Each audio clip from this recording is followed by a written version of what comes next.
हरि ओम सर्वेभ्यः। आज महाभारत विषय पर चर्चा करेंगे। महाभारत से कुछ प्रमाण प्रस्तुत करूंगा। आज का विषय यही है। तो मुख्यतः 3 प्रकार के प्रमाणों का उल्लेख मैं करूंगा। पहला है खगोलीय प्रमाण को लेकर, दूसरा अनुवांशिकी से प्रमाण अर्थात जेनेटिक्स से कुछ प्रमाण प्रस्तुत करूंगा, और तीसरा है सी लेवल की बढ़ोतरी और सी लेवल के घटने को भी आधार मान करके एक छोटा सा प्रमाण प्रस्तुत करूंगा। तो सबसे पहले खगोलीय प्रमाण पर चर्चा करेंगे, और इसके अंतर्गत एक शीर्षक आता है अरुंधति वशिष्ठ अवलोकन। तो अरुंधति वशिष्ठ अवलोकन पर चर्चा करने से पूर्व 2 बातों को जानना आवश्यक है। तो पहली बात यह जानना आवश्यक है कि पृथ्वी कितने प्रकार से गति करती है। तो मुख्यतः तो 4 ही प्रकार की गति आती है पृथ्वी को लेकर के। पहला कि वह अपने एक्सिस पे घूमती है, पृथ्वी अपने धुरी पर ही वह घूमती है। दूसरा, सूर्य के चारों ओर चक्कर लगाती है। दूसरी गति हो गई पृथ्वी की यह। तीसरा कि वह स्पेस में भी थोड़ा थोड़ा आगे बढ़ती रहती है, यह तीसरे प्रकार की गति है। और चौथा जो कि मेन है, इसी पे पूरा यह आधार टिका है। यदि इसको समझ लिया जाए तो समझना, आगे जो खगोलीय प्रमाण प्रस्तुत करूंगा उसको समझना आसान हो जाएगा। तो जो मेन इंपॉर्टेंट है चौथी प्रकार की, उसको हिंदी में बोलते हैं इंग्लिश में बोलते हैं एक्सियल प्रिसेशन, और हिंदी में इसी को अक्षीय अयन कहते हैं। तो इस अक्षीय अयन नामक गति को समझना अनिवार्य है, क्योंकि तभी आगे का विषय सरल हो पाएगा। अक्षीय अयन गति क्या होता है तो इसको मैं बताता हूं। जैसे कि इसको आप मानिए कि यह पृथ्वी का अक्ष है, इसको पृथ्वी मानिए। अब मैं इसको आपके तरफ कर देता हूं। अब अक्षीय अयन गति क्या है, एक्सियल प्रिसेशन क्या है? तो पृथ्वी अपने ही स्थान पर रह करके कुछ इस प्रकार से गति करती है। ऐसी, इसको सीधा भी दिखा दे रहा हूं। कुछ इस प्रकार से पृथ्वी घूमती रहती है, और इसका यह जो अक्ष आप देख रहे हैं, यह एक सर्कल का निर्माण करता है, एक वृत्त का निर्माण करता है। और यह जो सर्कल है जाहिर सी बात है 360 डिग्री होगा। तो यह पृथ्वी जो सर्कल बना रही है, इसको बनाने में 26,000 वर्ष का समय लग जाता है पृथ्वी को। सामने से एक बार देख लीजिए, जब पृथ्वी इस प्रकार से एक्सियल प्रिसेशन करती है तो इस सर्कल जो बन रहा है, यह एक काल्पनिक सर्कल है। इस सर्कल को पूर्ण करने में पृथ्वी को, इस सर्कल को बनाने में 26,000 वर्ष का समय लग जाता है। और यही है एक्सियल प्रिसेशन गति, पृथ्वी की चौथी प्रकार की गति है यह। तो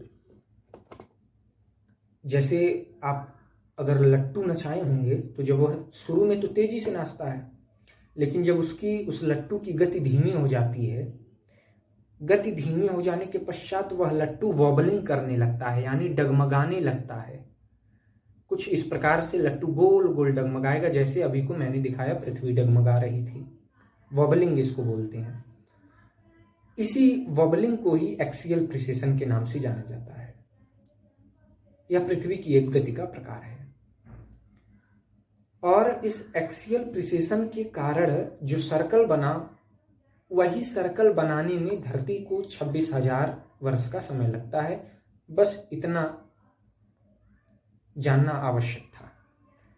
अब दूसरी बात जो मैंने बोली, जानना जो अत्यंत आवश्यक है, वह दूसरी बात यह है कि वर्तमान समय में यदि आप आकाश में देखेंगे तो सप्तर सितारे में जो वशिष्ठ नामक तारा है, और वशिष्ठ के बगल में ही हल्का सा उससे नीचे के साइड में अरुंधति नामक तारा आता है। तो वर्तमान समय में यदि आप आकाश में देखेंगे तो अरुंधति नामक तारा वशिष्ठ तारे के पीछे होता है। आधुनिक समय में, आज की बात कर रहा हूं, एक बार पुनः दोहराता हूं, अरुंधति तारा वशिष्ठ तारे के पीछे होता है आधुनिक समय में। बस इन 2 विषयों को जानना जरूरी था। अब आगे बढ़ेंगे। एक बार पुनः दोनों विषयों को बता देता हूँ, क्योंकि बहुत जटिल है इसे समझना। मैं जब खुद अध्ययन कर रहा था तो समझने में लंबा समय लगा था। तो एक्सियल प्रिसिशन क्या है? पृथ्वी का अपने ही स्थान पर वॉबलिंग करना, यानी कि डगमगाना। और डगमगाता है तो एक प्रकार का जो उसका अक्ष था वो सर्कल क्रिएट कर रहा था। उसी सर्कल को कंप्लीट करने में 26,000 वर्ष का समय धरती को लगता है, और इसे ही अक्षीय अयन कहते हैं। यह पृथ्वी के चौथे प्रकार की एक गति है। और दूसरा पॉइंट ये कि वर्तमान समय में अरुंधति नामक तारा वशिष्ठ तारे के पीछे चल रही है। अब आते हैं अरुंधति वशिष्ठ अवलोकन वाले टॉपिक पर। अब मेन पॉइंट यहाँ से शुरू होता है। महाभारत के भीष्म पर्व में दूसरे अध्याय में कृष्ण द्वैपायन महर्षि वेदव्यास जी धृतराष्ट्र जी से कहते हैं कि श्वेत गृहस् तथा चित्रां समतिक्रम्य तिष्ठति अल्पा च दृश्यते रूपा अरुंधति वशिष्ठ पृष्ठत कृत्वा च गच्छति। अर्थात महर्षि वेदव्यास जी कह रहे हैं धृतराष्ट्र जी से कि मैं देख रहा हूं आकाश में अरुंधति नामक तारा वशिष्ठ तारे को पीछे छोड़ दिया है, और अरुंधति तारा वशिष्ठ तारे के आगे चल रहा है। जबकि मैंने अभी आपको थोड़ी देर पहले जो 2 पॉइंट बताए थे, उसमें पहला पॉइंट यही था कि वर्तमान समय में आज 2026 में अरुंधति तारा जो है वह वशिष्ठ के पीछे चल रहा है। लेकिन जब महाभारत काल था उस समय वेदव्यास जी कह रहे हैं कि नहीं, अरुंधति तारा जो मैं देख रहा हूं वह वशिष्ठ तारे के आगे चल रहा है। तो ऐसा कैसे हो गया? तो ऐसा होने का कारण यही है कि जो मैंने पुनः 2 पॉइंट बताए थे उसमें से जो दूसरा पॉइंट है एक्सियल प्रिसिशन। एक्सियल प्रिसिशन के कारण ही तारों को देखने का हमारा जो कोण होता है वह बदल जाता है।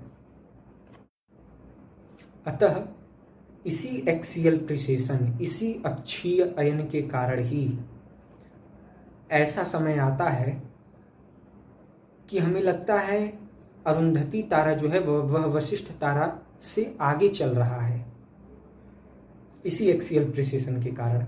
अभी हम 2024 में हैं, 2026 में हैं, तो हमें ऐसा लग रहा है एक्सियल प्रिसिशन के कारण कि अरुंधति तारा वशिष्ठ तारे के पीछे है। लेकिन जब महाभारत हुआ था, महाभारत वाली घटना जब हुई थी, उस समय जो अरुंधति तारा था वह वशिष्ठ तारे के आगे चल रहा था।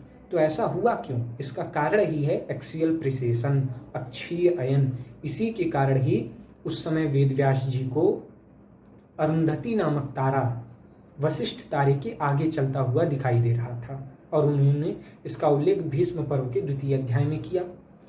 और स्टेरी नाइट नाम के सॉफ्टवेयर में, या फिर एक वाइजर नाम का सॉफ्टवेयर भी आता है, यदि आप उसको ऑनलाइन लेंगे, देखेंगे और उसमें इस बात को डालेंगे जब आप कि वह तिथि निकाल करके हमें दो जब अरुंधति नामक तारा वशिष्ठ तारे के आगे चल रहा था। जब इसको आप सेट करेंगे उसमें स्टेरी नाइट नामक सॉफ्टवेयर में या फिर वाइजर सॉफ्टवेयर में, तो वह आपको एग्जैक्ट समय निकाल करके दे देगा कि यह घटना कब हुई थी। और जैसे ही आप वाइजर सॉफ्टवेयर में इस चीज़ को पुट करेंगे तो जो समय निकल करके आता है वह होता है 1191 ईसा पूर्व से 4508 ईसा पूर्व तक के बीच में यह घटना हुई। अर्थात 1191 बिफोर क्राइस्ट से 4508 बिफोर क्राइस्ट में के बीच ही अरुंधति तारा जो है वह वशिष्ठ तारे के आगे चलता हुआ दिखाई देता है, जिसका उल्लेख वेदव्यास जी ने किया। अतः जो महाभारत का इससे समय निकलता है वह 5500 ईसा पूर्व, यानी कि तकरीबन आज से 7000 वर्ष पूर्व निकलता है। अर्थात आज से 7000 वर्ष पूर्व महाभारत की जो घटना थी वह हुई थी, ऐसा इस सॉफ्टवेयर से प्रमाणित होता है। और ऐसा तभी होगा जब कोई व्यक्ति आकाश की ओर निहार करके उस खगोलीय घटना का उल्लेख करेगा। सो महर्षि वेदव्यास जी ने इस खगोलीय घटना को देखा और इसका उल्लेख किया, और आज हम अध्ययन करके इस बात की जांच कर सकते हैं कि यह घटना कितने वर्ष पूर्व हुई सॉफ्टवेयर की सहायता से। इसका एक वीडियो कर रहा हूँ, एक ग्राफ भी मैंने लगा दिया है। यह ग्राफ रिलेटिव पोजीशन को दर्शाता है कि आज से 5500 वर्ष पूर्व जो अरुंधति नामक तारा था वह वशिष्ठ से आगे चल रहा था, और जबकि आप लेफ्ट हैंड साइड में देखेंगे अगर ग्राफ के, तो वह बताता है कि वह ग्राफ यह बताता है कि वर्तमान समय में 2026 में वशिष्ठ तारा अरुंधति तारे से आगे है, अर्थात अरुंधति तारा जो है वह वशिष्ठ तारे के पीछे है। यह एक छोटा सा ग्राफ है, इसको मैंने लगा दिया है स्क्रीन पर, और एक और छोटा सा एक इमेज है उसको भी लगा दूंगा मैं। यह इमेज 5500 ईसा पूर्व में अरुंधति तारे की स्थिति को प्रदर्शित कर रहा है, जो कि साफ साफ दिखाई दे रहा है कि अरुंधति तारा किस प्रकार से वशिष्ठ तारे की आगे है।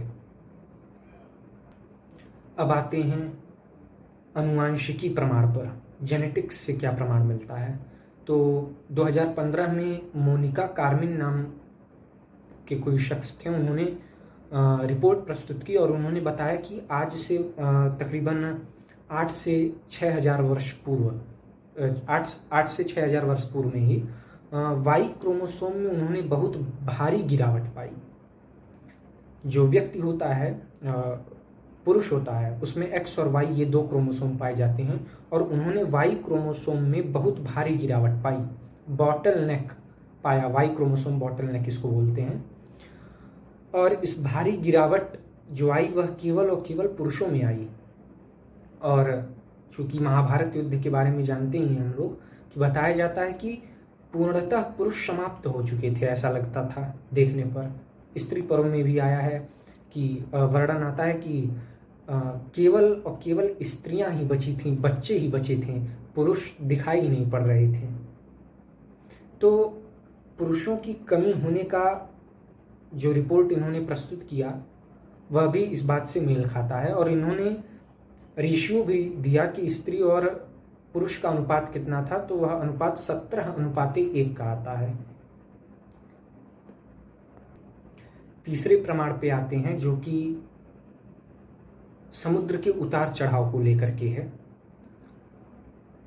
5500 ईसा पूर्व यानी कि जो महाभारत काल है वह 5500 ईसा पूर्व है, यानी कि 7000 वर्ष पूर्व। इस समय समुद्र स्तर में उतार चढ़ाव आया, और जैसे ही समुद्र स्तर बढ़ता है, द्वारका नगरी के डूबने की घटना हम लोग जानते हैं। तो NIO national institute of oceanography के अनुसार भारत में 10,000 वर्ष पूर्व समुद्र स्तर बड़ा ही लो था, लेकिन जैसे ही महाभारत काल का समय आता है, अर्थात 7000 वर्ष पूर्व, इसी समय महाभारत की घटना हो रही थी। इस समय जल स्तर, जो समुद्र का स्तर होता है, वह बहुत तेजी से बढ़ता है, अपने चरम पर होता है। और हम जानते हैं कि द्वारका नगरी इसी कारण, जलस्तर के बढ़ने के कारण ही डूब जाती है।